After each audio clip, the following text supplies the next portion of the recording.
Can they take advantage? Butler pulls up, drills it. Wolves back on top by 2. There's all these questions I want to ask you, Jimmy. One of them is, you know, I was traded twice in my career. Okay. But I was never a franchise player. And so I've always kind of wondered what it's like for a player like you that you're a franchise player with Chicago, you're coming to Minnesota. What's it like being traded with the high expectation of being a franchise player? To me, it's no different because you're always going to get the best out of me every single night, no matter if I'm playing for whichever organization. So being traded, you have to understand that's just part of the business. But my job is to come here and try to help this organization win. I think we're doing okay with that right now. We can obviously be better, but I like it here. We're winning. So with that being said, I'm happy. I'm glad I got traded, so to speak. Jimmy Butler with the attack, gets the friendly roll and the foul.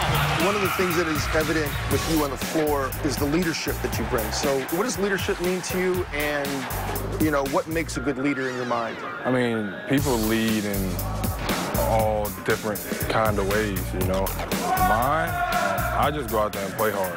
I show what you're supposed to be doing. And when you've played on so many different teams, and you might have played against the opposing team a couple of times to know exactly what they're looking for. I think that's what we're out there doing, constantly reminding everybody of, you know, the team strength, the plays that are being called. I don't know, is that part of leadership or is it just part of knowing the scouting report? Well, no, that's, you know, Tibbs always talks about you in terms of you always know the scouting report. Jimmy coast to coast. His defensive awareness is amazing. How much time do you spend studying that and studying players? And also, you've got this whole body of information that you have from playing against these guys for so long. Well, for me, my primary matchup is normally the opposing team's best wing. So whether it's Paul George, Russell Westbrook, LeBron James, Giannis, like all of those guys, that's not hard. You know what those guys are going to do. I don't really have to look at the scouting report to know what LeBron James is going to do. But for everybody else, sometimes I do. Not saying that I don't know who you are, but what are your tendencies? And I study it only because if I know it, I can help somebody else out there on the floor. They forget. I pride myself in knowing all of our plays from every single position just because in crunch time, if somebody's like, what am I supposed to be doing? You go here, you go here. Just because somebody has a mental lapse doesn't mean that somebody can't be there to help them. Butler calls his own number, and Jimmy absolutely feeling it here tonight. One thing I think is really interesting is through the course of a season, you know, an 82-game season, there are all these games that happen where, you know, the wins and losses kind of pivot on games. And so the way the season started, you know, winning your home games is super important in the NBA. But there are two games that kind of stick out to me.